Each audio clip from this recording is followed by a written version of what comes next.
Now we come to a project that you brought to my attention this month, which seemingly is being spearheaded by the New York Times. We have a link to the New York Times magazine amongst the links for this segment, called the 1619 Project, and it appears to be an attempt to encourage Americans, U.S. citizens, to consider 1619 as a crucial key moment in the formation of their nation, as a pivoting point in history.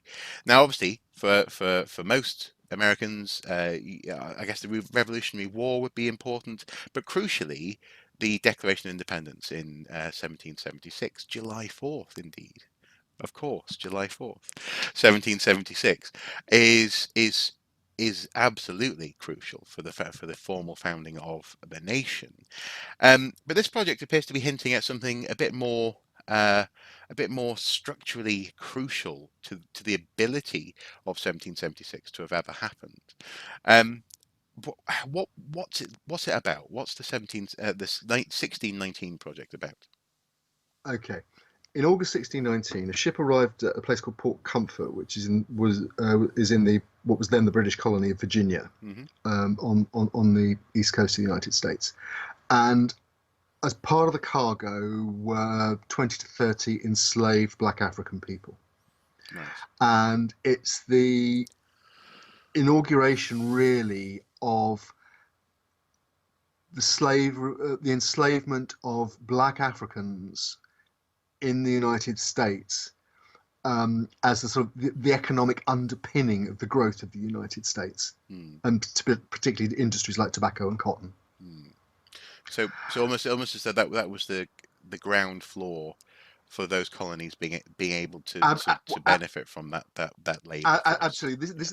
this is what the project claims, Right. or says. It says, out of slavery and the anti-black racism it required grew nearly everything that has truly made America exceptional: its economic might, its industrial power, its electrical system, its diet, its popular music, the iniquities of its public health and education, and its astonishing penchant for violence, its income inequality, and the example it sets for the world as the land of freedom and equality. And it goes, and other things. It's slang, it's endemic racial fears and hatreds that continue to plague us to this day. The seeds of all of that were planted long before the official birth date in 1776, when men known as our founding fathers formally declared independence from Britain. Hmm. Hmm. So, and if you think about it, they talk about popular music there, and then you think about blues, out of which became R&B and rock and roll and so on, and were acknowledged in the 1950s and 60s when they're becoming popular in Britain, as Black American forms. Hmm. Hmm. You Well, know, so Elvis Presley was a gospel singer, and gospel came out of the black church traditions. And yeah, yeah. Hmm. Hmm. Yeah, Hmm. precisely. And in their final paragraph, they say the goal of the 1619 project, which actually began in August last year, 2019, is to Oh, reframe American history by considering what it would mean to regard 1619 as our nation's birth year. Doing so regards us to place the consequences of slavery and the contributions of Black Americans at the very centre of the story we tell ourselves about who we are as a country. interesting. It's very interesting. Now there has been some pushback. Hmm. Just in the last few days, there's been suggestions, for example, that schools which teach the 1619 project to students might not receive federal funding, because Okay. people on the right of the Republican Party oppose this particular narrative. Hmm. And it has Hmm. to be said, some historians have questioned at least aspects of this particular narrative, and we've got links to various articles about the 1619 project on below the line. And I think the 1619 project is particularly important in the light of a letter that was published in History, which is the Journal of the Historical Association, in the middle of July, Hmm. from I think it was around 180 professional historians in working in the UK, Hmm. um, The Guardian says who here more than 175. So, right. Well, I've got around 180. Yeah.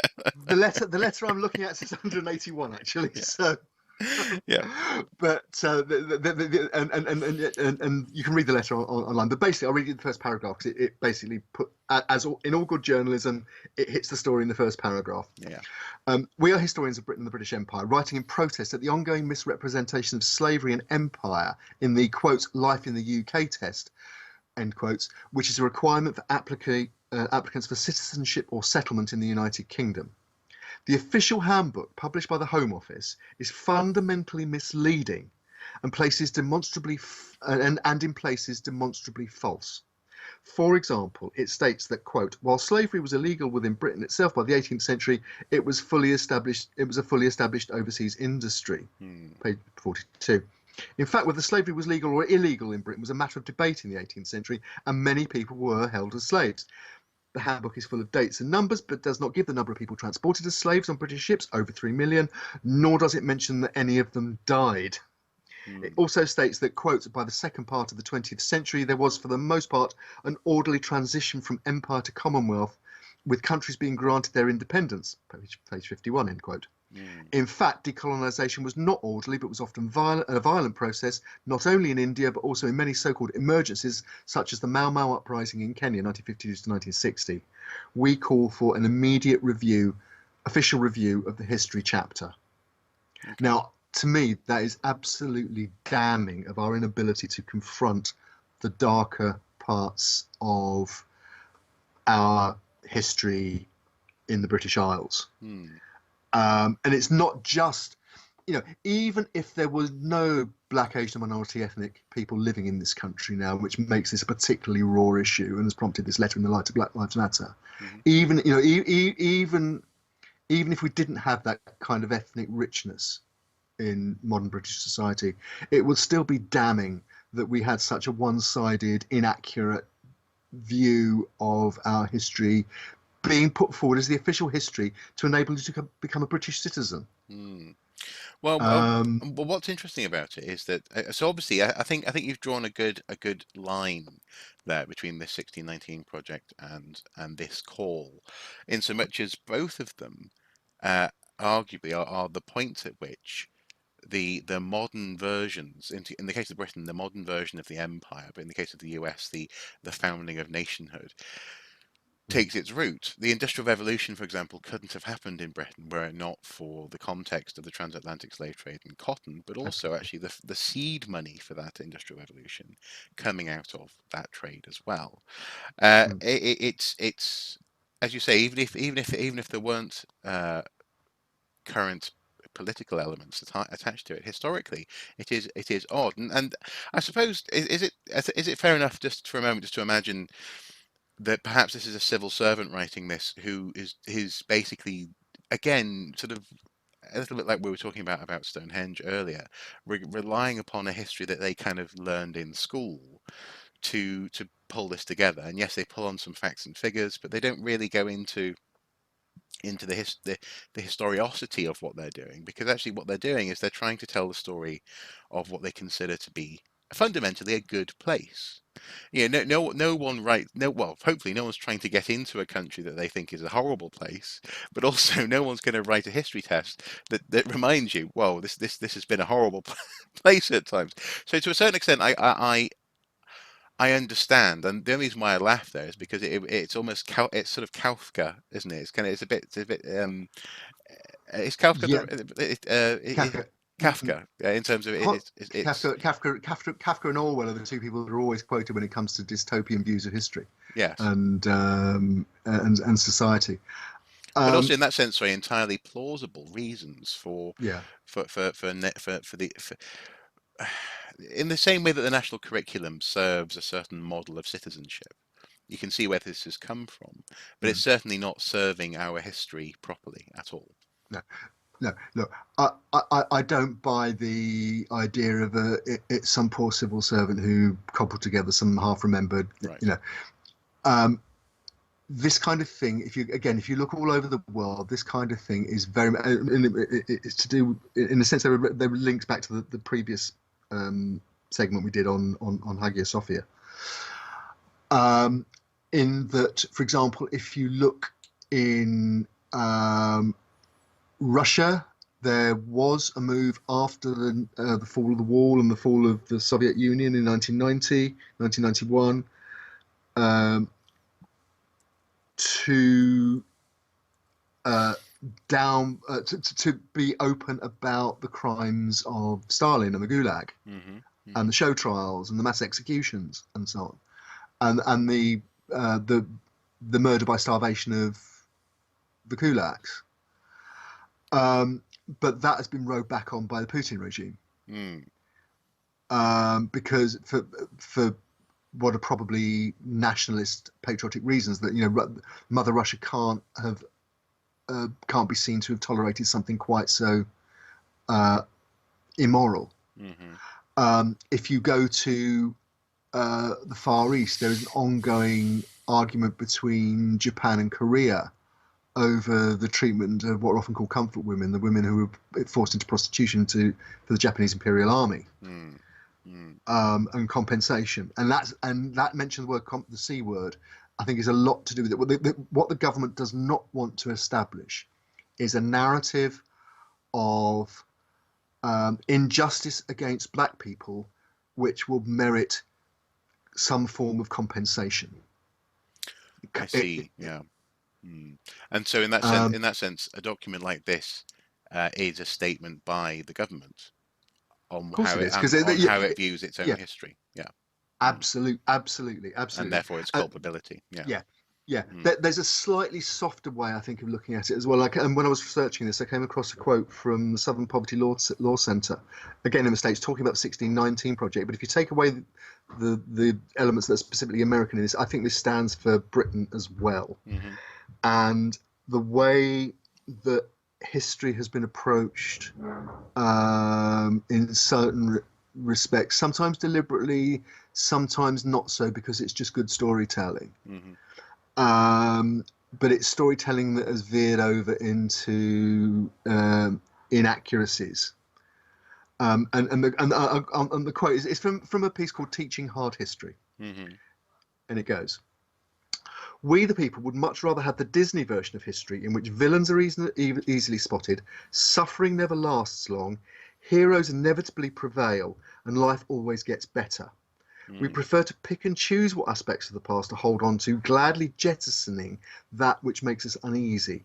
We enjoy thinking about Thomas Jefferson proclaiming all men are created equal, but we are deeply troubled by the prospect of the enslaved woman Sally Hemings, who bore him 6 children, declaring, 'Me too.' Mm. Literary performer and educator Reggie Gibson had the truth of it when he said, quote, 'Our problem as Americans is we actually hate history. What we love is nostalgia.'" Mm. I think that's a really profound Mm. comment.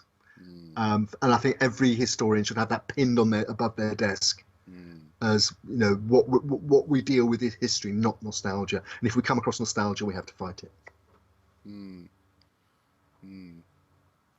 Or at the very least, very carefully examine it. Because obviously, you work in a realm where lots of people, for example, have a nostalgia for Mm. one of those wonderful aircraft you have on your bookshelf behind you. Now, you don't have them there purely for historical reasons. You have an element of Yeah, nostalgia, presumably. So nostalgia can be part of legitimate views of history, I suppose. But it's not the business. It is not history, and it should not be the business of no, historians to to promote propagate it. nostalgia. Yeah, Yeah. interesting. I mean, to me, nostalgia is normally a pejorative these days. It's something that it's sort of fluffy, but it's actually hiding something that's rather nasty if Mm. you lift it up. It's Mm. it's life was always better in the past. No, it wasn't. You Mm. know, um, touch touch wood. I'm not going to die of Smallpox. or be crippled by polio, which somebody Yeah, could have been in the early 1950s before the Salk vaccine came along. yeah. Mm. I'm one of the first generations to have lived up virtually free of it. I was taught stage lighting when I was doing my drama degree by somebody who's had one leg shorter than the other because of childhood polio. Wow. Okay, right. Yeah, Um, so yeah. it's Mm. yeah, Yeah, it reminds me of is it Frankie Boyle, comedian? Remember the good old days where you could get polio? Children would just go missing while working up chimneys. Oh, the good old days. Yeah. Um, exactly. and I suppose it's worthwhile just mentioning at this point then. just for the sake of the record, I also don't really buy the notion of a civil servant half remembering history. Um, I think I suppose what I was getting at there is just the fact that this got through an editing process Mm. because someone didn't want to see what what wasn't being mentioned. You see what I mean? And whether that's because of nostalgia or whether it's because of some of the other motivations that we've discussed, all of those motivations have to be quite rightly reframed by good history and historiography as well. Yeah. And that has to be reflected, I suppose, in the documents that we encourage people, if they want to become British citizens, to reflect on and to read. So, yeah, interesting. But the Um, point I will make is that this isn't just about, this isn't history for people who want to become British citizens. hmm, I mean, and the analogy I would draw is with Germany, which the German education system faces full on the issues of the period from 1933 to 1945, including the anti-Semitism and the Holocaust. hmm, hmm, Um, and in fact, the number of people applying for German passports since Brexit has gone up astronomically. If I had German connections, I'd be applying for German passports at the moment. To be frank, that history doesn't matter to me. well, no, you wouldn't be It matters French. to me. You'd be German. Sorry, I couldn't resist. No. And I walked straight into it. Yeah. No, That's you failed. Your application's failed. You don't even know yeah, what country you're going to. yeah, Sorry. yeah. Sorry. But absolutely. The point is, the country fully acknowledges that dark past Yeah. and uh, accepts it, tries to explain it, argues about it, Hmm. whatever. But it's all fun. In Britain, arguably, that's not been the case. Hmm. Hmm. Um, and so at least not nearly so much. I mean, we discussed it in the context of the Edward Colston statue a few months back. It's we've got a long way to go along that road, and as long as the Home Office is producing books like that as the official version that it wants to propagate of the country, then we've got a problem because we're not being honest with ourselves. No. And it's not just about people who want to be British citizens; it's about those of us that are already British citizens, but actually don't know nearly enough about this stuff as we should.